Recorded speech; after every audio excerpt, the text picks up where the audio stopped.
आपकी नेकी, दयालु स्वभाव आपकी किस्मत बदले या ना, लेकिन वो उस इंसान की किस्मत अवश्य बदल देगी जिस पर आप दयालु होगे।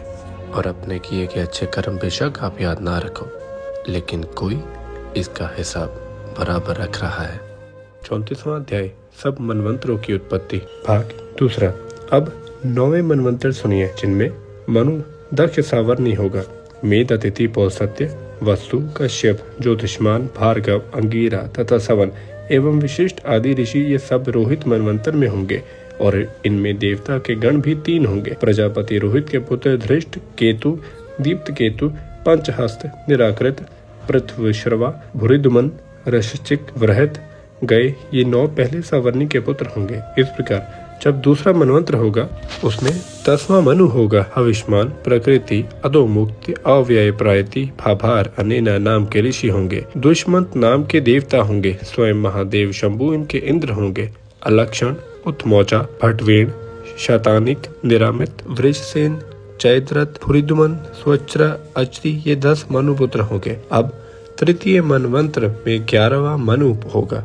उसमें हविष्मान, वयुष्मान, वशिष्ठ, अन्य, चारु, निखर, तेजस, अग्नि एवं 3 देवगण ब्रह्मा जी के वैदैत्य कहलाएंगे। स्वर्ग, सुशर्मा, दीवानिक, शेमक, खंडक, आदर्श, कुहू, बाहु ये मनुपुत्र होंगे। अब चौथे सावर्णी के 7 ऋषि के नाम सुनो।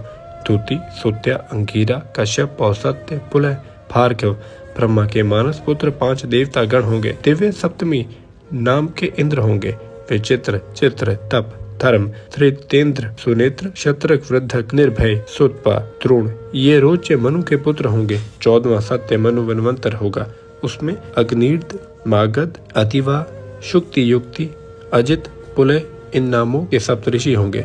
परम पवित्र चाक्षुष देवता एवं शुचि इंद्र होगा। इस 14वें मनवंतर में 5 देवता कहे गए हैं। तरंग, भीरु, बुधन, तुनुग्र, अणुग, अतिमानी, प्रवीण, विष्णु, स्कंदन, तेजस्वी, सबल ये सत्य मनुपुत्र होंगे। होम, मुनिक अधिकार में ही पहला कल्प पूर्ण हो जाता है। इस प्रकार के वर्णन से मैंने भूत भविष्य काल के मनु सुना दिए। इन मनुष्यों का वर्णन श्री संत कुमार जी व्यास जी के प्रति कह चुके हैं। यही मनु अपने धर्म तप के प्रताप से सहस्रश युग प्रतन प्रजा पालन करके ब्रह्मलोक में जाते हैं। 71 युगों की चौकड़ी प्रतन की स्थिति की रहती है। इनकी कीर्ति वृद्धक 14 मनवंतर कहा जाता है।